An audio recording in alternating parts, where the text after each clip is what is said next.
2022 파주 목소리에 오신 여러분을 다시 한번 환영합니다. 저는 시슨 오원입니다. 반갑습니다. 네, 안녕하세요. 저는 옥상 달빛의 김윤주입니다. 반갑습니다. 안녕하세요. 옥상 달빛의 박세진입니다. 반갑습니다. 오늘 개막 행사에서 저는 개막 토크를 맡게 되었는데요. 키워드가 탐이에요.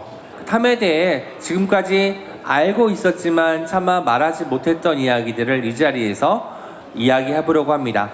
여러분, 옥상 달빛이 올해 책을 낸 걸 알고 계시나요?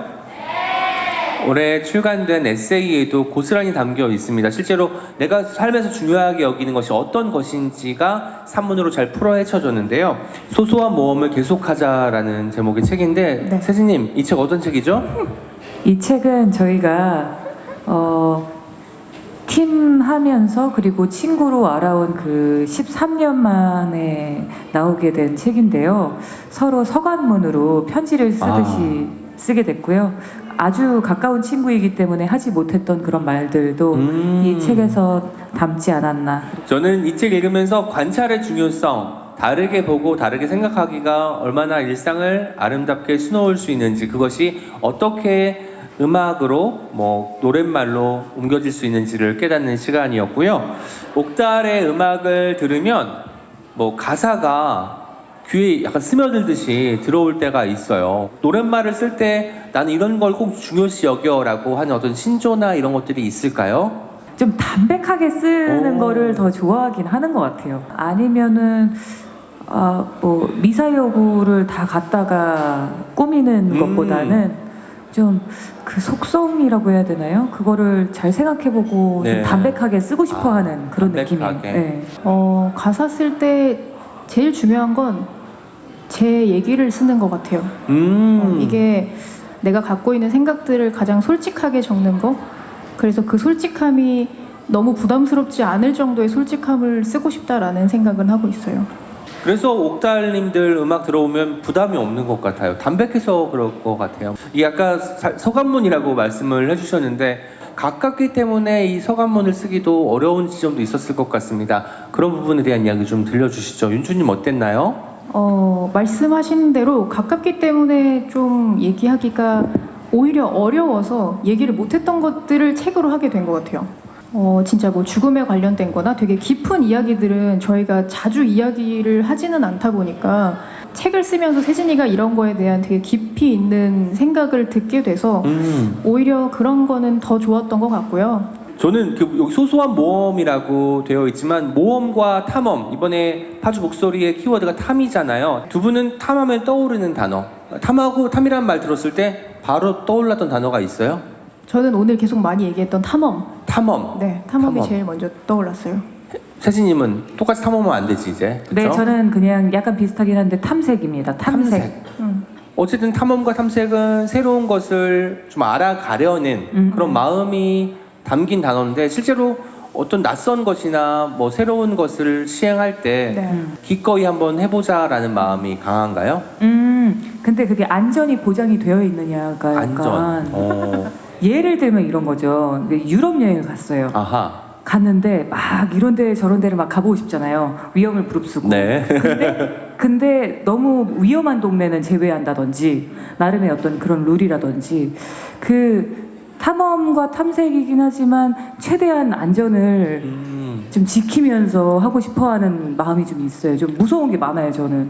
예전에는 그랬던 것 같아요. 20대 때는 그냥 예쁘다 가다가 기차를 타고 혹은 전철을 타고 어딜 가다가 예쁘다 그럼 내릴 수 있고, 그리고 그거를 좀 즐길 수 있고, 그 정도의 마음의 여유가 있었던 것 같은데 30대를 살면서는 좀 앞만 보고 달렸던 것 같아요. 그냥 아름다운 걸 봐도 그냥 아름답네 이러고 그냥 넘어가 버리게 되더라고요. 그래서 예전에는 그걸 보면서 가사를 써볼까, 어떤 걸 해볼까, 막 이런 여러 가지 생각이 들었다면 거기에서 그냥 좀 묻어내진 것 같아서 40대에는 조금 더 앞뒤 보지 않고 조금 나아가 보고 싶다는 생각은 들어요. 소소한 모험을 계속하자에서 두 분이 탐에 해당된다고 생각하는 부분을 저희가 미리 사전에 네네. 낭독해달라고 부탁을 드렸잖아요. 네, 저는 탐험에 관련된 이야기를 좀 들려드리도록 하겠습니다. 읽어볼게요.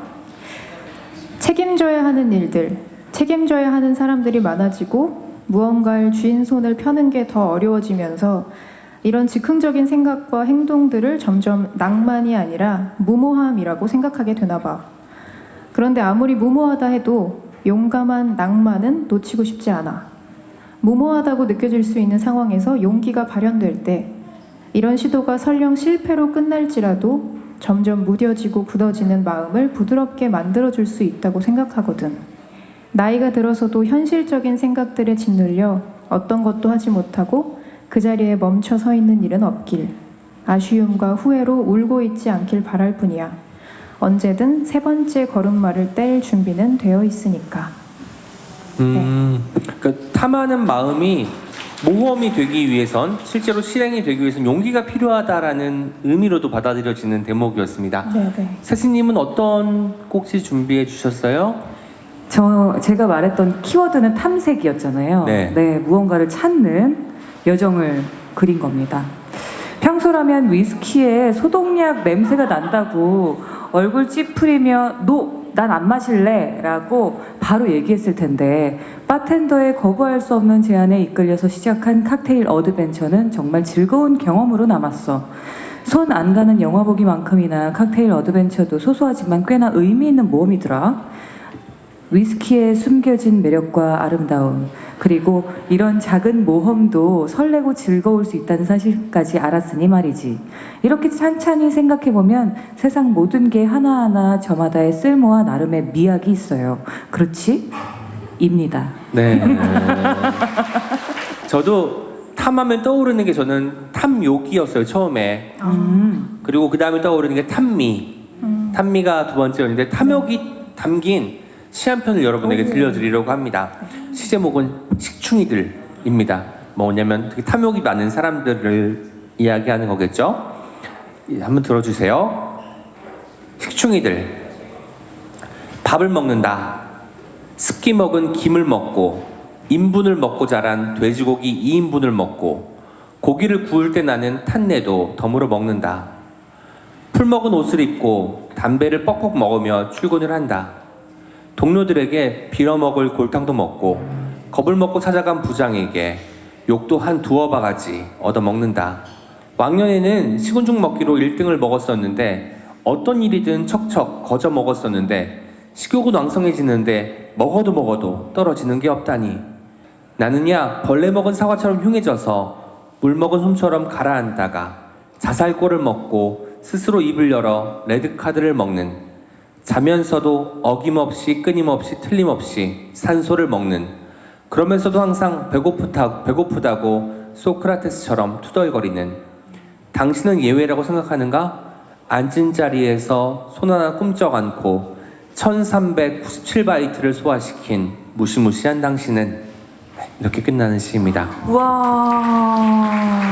제가 마지막 행이 1397바이트를 소화시킨 무시무시한 당신은으로 끝나요. 시가 길지만 고작 1397바이트, 1킬로바이트 정도의 용량인 거예요.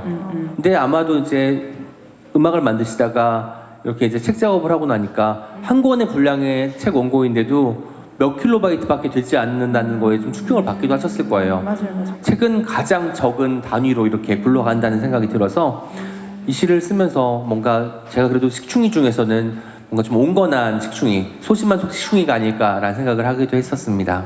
뭔가 탐에 대해서 이야기 나눠보니까 두 분은 오늘 함께 해주셔서 네. 어떠셨는지. 저는 일단 저희 책을 이렇게 관심 가져주시는 여러분들 너무너무 감사드리고, 또 이 이야기를 끝까지 자리를 지켜주셨다라는 것에도 또 감동받았고요.